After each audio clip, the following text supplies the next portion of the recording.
Hello, I'm David Jones, and today I want to talk about replacing a return grill filter.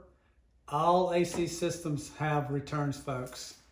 If you have cooling, you have a filter no matter what it is. If that's a central AC system, a mini split system, or a window air conditioning system, you have a filter. Today I just want to talk to you about these particular filters here.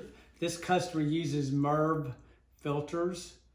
And MERV goes from 1 to 16. I actually recommend somewhere around the average home using a number 8 MERV filter. Most people don't understand the size of the filters. Each filter will be specific to the size of the return. And these here just got two little clips. Most time you just turn the clips, you'll pull it straight down, let it hang out there. A lot of times what I'll do is actually turn on the fan on the thermostat so it catches the filter so it don't fall.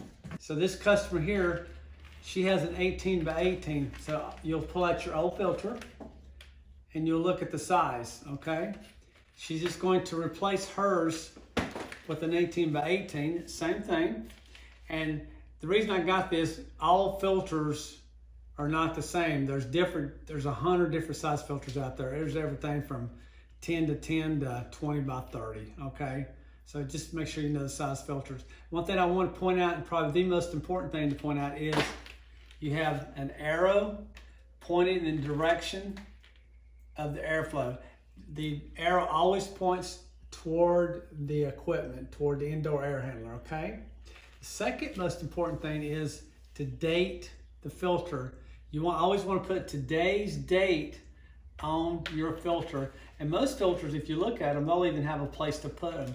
So change these particular filters every couple of months. If you have pets and you have living in maybe a dusty place out in the rural area somewhere, you might want to replace them more often, but every 2 months is usually good. So you're just going to take your filter, lay it up here, put it in, and you're done for a couple of months, okay? If you like this video, please share, please subscribe, and please leave your comments, and I'll do my best to get back with you. Have a great day. Thanks.